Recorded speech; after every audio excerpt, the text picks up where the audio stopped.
मधुमक्खी के छत्ता में हाथ डले बा ऐसन मौत दे हो की दुनिया देखी। अरे मनी मिराज के पकड़ेला हिम्मत चाहिए, हिम्मत।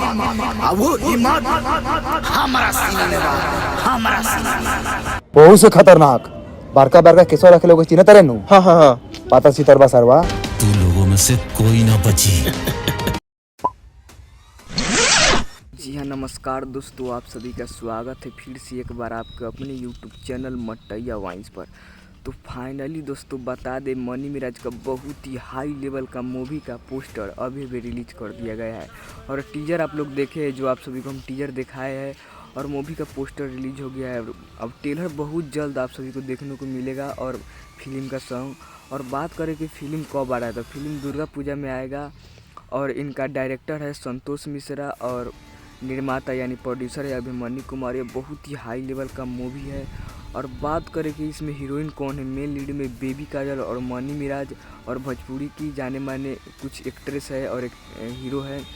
और आप सभी को बता दें, इसमें मनी मिराज का ऑल टीम शशि यादव और सैफुल ये सब है और बहुत ही हाई लेवल का मूवी है और दुर्गा पूजा में रिलीज होगा आप सभी को नज़दीकी सिनेमा घर में।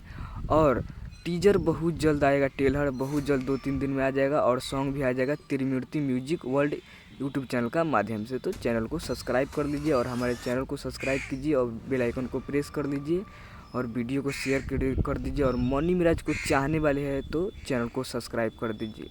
असली फैन है तो नहीं तो नहीं कीजिए। Thank you.